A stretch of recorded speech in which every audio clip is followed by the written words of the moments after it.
राधे राधे भक्तजनों। आज फागुन मास का पहला शनिवार है। आज आप सुने संपूर्ण व्रत कथा। ये कथा सुनने से आपका जरूर मनोकामना पूर्ण होंगे। ये पूर्ण फल देने वाली ये शनि व्रत कथा है।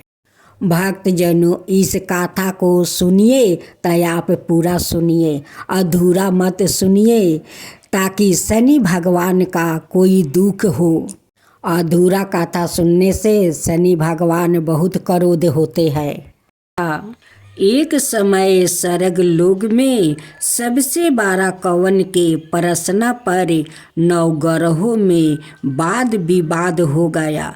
विवाद इतना बढ़ा कि परस्पर भयंकर युद्ध की स्थिति बन गई।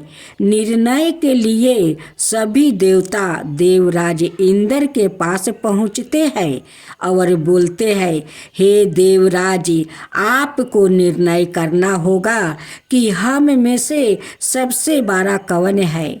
देवताओं का प्रश्न सुनकर देवराज इंद्र उलझन में पड़ जाता है।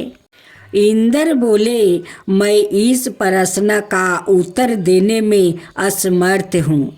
हम सभी पृथ्वी लोक में उज्जैनी नगरी में राजा विक्रमादित्य के पास चलते हैं। देवराज इंद्र सहित सभी ग्रहों देवता उज्जैनी नगरी पहुँचते हैं।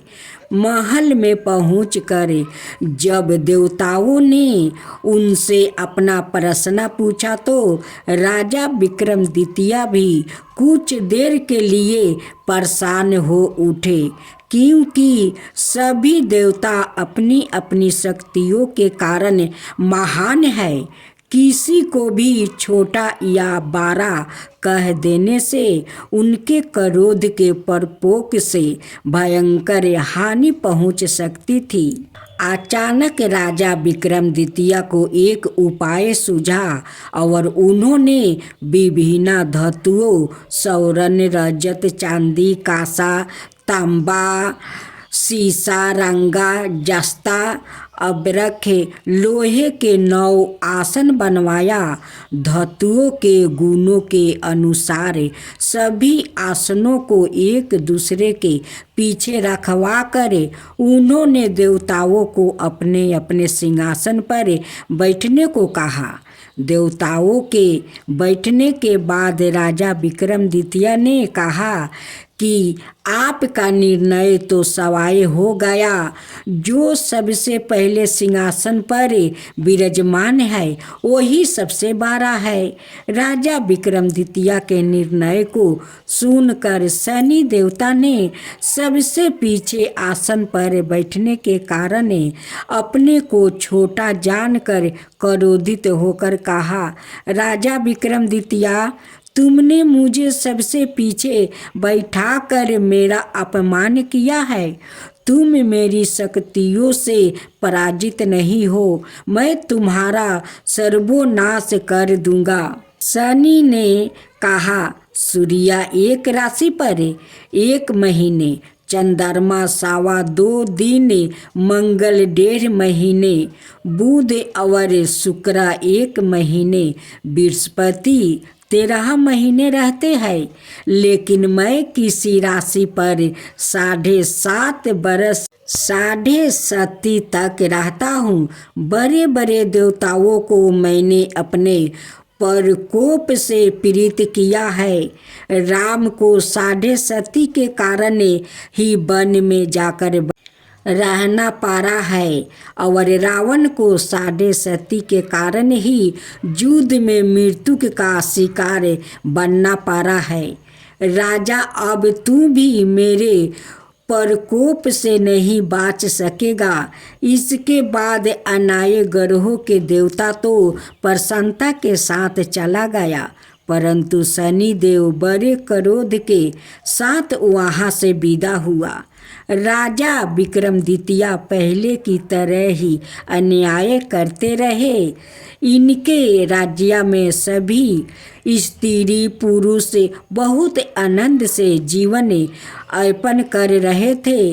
कुछ दिन ऐसा ही बीत गया।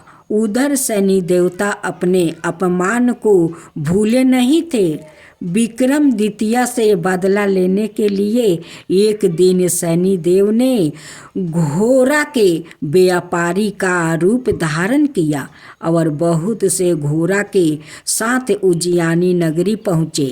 राजा विक्रमादित्य ने राज्य में किसी घोड़े के व्यापारी के आने का समाचार सुना तो अपने अश्वपाल को कुछ घोड़े खरीदने के लिए भेजा। घोड़ा बहुत कीमती था। अश्वपाल ने जब वापस लौट कर इस संबंध में बताया तो राजा विक्रमादित्य ने सवाए आकर एक सुंदर और शक्तिशाली घोड़े को पसंद किया। घोड़े की चाल देखने के लिए राजा उस घोड़े पर सवार हुआ तो वो घोड़ा बिजली की गति से दौड़ पड़ी। तेजी से दौड़ता घोड़ा राजा को दूर एक जंगल में ले गया और फिर राजा को वहां गिराकर जंगल में ही कहीं गायब हो गया। राजा अपने नगर को लौटने के लिए जंगल में भटकने लगा, लेकिन उन्हें लौटने का कोई रास्ता नहीं मिला। राजा को भूख प्यास लग आई। बहुत घूमने पर उसे एक चरवाह मिला। राजा ने उसे पानी मांगा। पानी पीकर राजा ने उस चरवाह को अपनी अंगूठी दे दिया। फिर उसे रास्ता पूछकर वो जंगल से निकलकर पास के नगर में पहुंचा। राजा ने एक सेठ की दुकान पर बैठकर कुछ देर आराम किया। उस सेठ ने राजा से बातचीत की तो राजा ने उसे बताया कि मैं उज्जैनी नगरी से आया हूँ। राजा के कुछ देर तक दुकान पर बैठने से सेठ जी की बहुत बिक्री हुई। सेठ ने राजा को बहुत भगवान समझा और खुश होकर उसे अपने घर भोजन के लिए ले गया। सेठ के घर में सोने का एक हार खूंटी पर लटका हुआ था। राजा को उस कमरे में छोड़कर सेठ कुछ देर के लिए बाहर गया। तभी एक आश्चर्यजनक घटना घटी। राजा के देखते देखते सोने के उस हार को खूंटी निगल गई। सेठ ने कमरे में लौट कर हार को गायब देखा तो चोरी का संदेह राजा पर किया, क्योंकि उस कमरे में राजा ही अकेला बैठा था। सेठ ने अपने नौकरों से कहा कि इस परदेसी को रस्सियों से बांधकर नगर के राजा के पास ले चलो। राजा ने विक्रमादित्य से हार के बारे में पूछा तो उसने बताया कि उसके देखते ही देखते खूंटी ने हार को निगल लिया था। इस पर राजा ने क्रोधित होकर चोरी करने के अपराध में विक्रमादित्य के हाथ पांव कटवाने का आदेश दे दिया। राजा विक्रमादित्य के हाथ पांव कटवा कर उसे नगर की सड़क पर छोड़ दिया गया। कुछ दिन बाद एक तेली उसे उठाकर अपने घर ले गया और उसे अपने केलू पर बैठा दिया। राजा आवाज देकर बैलों को हाँकता रहता। इस तरह तेली का बैल चलता रहा और राजा को भोजन मिलता रहा। शनि के प्रकोप की 7.5 पूरी होने पर वर्ष ऋतु प्रारंभ हुआ। राजा विक्रमादित्य एक रात मेघ मल्हार गा रहा था कि तभी नगर के राजा की लड़की राजकुमारी मोहिनी रथ पर सवार उस तेली के घर के पास से गुजर रही थी।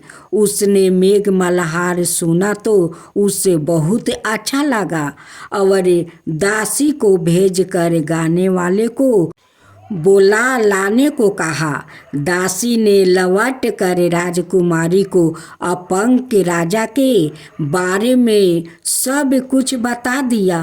राजकुमारी उसके मेघमल्हार से बहुत मोहित हुई। अत उसने सब कुछ जानकर भी अपंग राजा से विवाह करने का निश्चय कर लिया। राजकुमारी ने अपने माता पिता से जब यह बात कही तो वो हैरान रह गई। रानी ने मोहिनी को समझाया, बेटी तेरे भाग्य में तो किसी राजा की रानी होना लिखा है, फिर तू उस अपंग से विवाह करके अपने पाँव पर कुल्हाड़ी क्यों मार रही है। राजकुमारी ने अपनी जिद नहीं छोड़ी। अपनी जिद पूरी करने के लिए उसने भोजन करना छोड़ दिया और प्राण त्याग देने का निश्चय कर लिया। आखिर राजा रानी को बेबस होकर अपंग विक्रमादित्य से राजकुमारी का विवाह करना पड़ा। विवाह के बाद राजा विक्रमादित्य और राजकुमारी तेली के घर में रहने लगी। उसी रात सपने में शनिदेव ने राजा से कहा, राजा तुमने मेरा परपोक देख लिया है। मैंने तुम्हें अपना अपमान का दंड दिया है। राजा ने शनिदेव से क्षमा करने को कहा और प्रार्थना की, हे शनिदेव आपने जितना दुख मुझे दिया है अनाय किसी को नहीं देना। शनिदेव ने कुछ सोचकर कहा, राजा मैं तुम्हारी प्रार्थना स्वीकार करता हूँ। जो कोई स्त्री पुरुष मेरी पूजा करेगा, शनिवार को व्रत करके मेरी व्रत कथा सुनेगा, उस पर मेरी अनुकंपा बनी रहेगी। प्रातःकाल राजा विक्रमादित्य की नींद खुली तो अपने हाथ पाँव देख कर राजा को बहुत खुशी हुआ। उसने मन ही मन शनिदेव को प्रणाम किया। राजकुमारी भी राजा के हाथ पाँव सही सलामत देखकर आश्चर्य में डूब गई। तब राजा विक्रमादित्य ने अपना परिचय देते हुए शनिदेव के परपोक की सारी कहानी सुनाई। सेठ को जब इस बात का पता चला तो दौड़ता हुआ तेली के घर पहुंचा और राजा के चरणों में गिर कर क्षमा मांगने लगा। राजा ने उसे क्षमा कर दिया, क्योंकि यह सब तो शनिदेव के परपोक के कारण हुआ था। सेठ राजा को अपने घर ले गया और उसे भोजन करवाया। भोजन करते समय वहाँ एक आश्चर्यजनक घटना घटी। सबके देखते देखते उस खूंटी ने हार उगील दिया। सेठ जी ने अपनी बेटी का विवाह भी राजा के साथ कर दिया और बहुत से स्वर्ण आभूषण धन आदि देकर राजा को विदा किया। राजा विक्रमादित्य राजकुमारी मोहिनी और सेठ की बेटी के साथ उज्जैनी पहुँचे तो नगरवासियों ने हर्ष से उनका स्वागत किया। अगले दिन राजा विक्रमादित्य ने पूरे राज्य में घोषणा करवाई कि शनिदेव सब देवों में सर्वश्रेष्ठ है। प्रत्येक स्त्री पुरुष शनिवार को उनका व्रत करो और व्रत कथा अवश्य सुनो। राजा विक्रमादित्य की घोषणा से शनिदेव बहुत प्रसन्न हुए। शनिवार का व्रत करने और व्रत कथा सुनने के कारण सभी लोगों की मनोकामना शनिदेव की अनुकंपा से पूरी होने लगी। सभी लोग आनंद पूर्वक रहने लगे। कथा इस प्रकार है। शास्त्रों के अनुसार रामायण काल में एक समय शनि को अपने बल और पराक्रम पर घमंड हो गया था। उस काल में हनुमान जी की बल और पराक्रम की कीर्ति चारों दिशाओं में फैली हुई थी। जब शनि को हनुमान जी की संबंध में जानकारी प्राप्ति हुई तो शनि बजरंग बली से युद्ध करने के लिए निकल पड़े।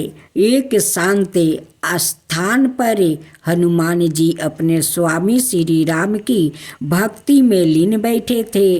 तभी वहाँ शनि देव आ गया और उन्होंने बजरंग बली को युद्ध के लिए ललकारा है। युद्ध की ललकार सुनकर हनुमान जी शनि देव को समझाने का प्रयास बहुत किया, लेकिन शनि नहीं माने और युद्ध के लिए आमंत्रित करने लगा। अंत में हनुमान जी भी युद्ध के लिए तैयार हो गया है। दोनों के बीच घमासान युद्ध हुआ। हनुमान जी ने शनि को बुरी तरह परास्त कर दिया।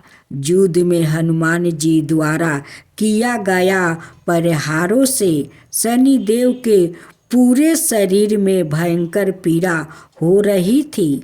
इस पीड़ा को दूर करने के लिए हनुमान जी ने शनि को तेल दिया।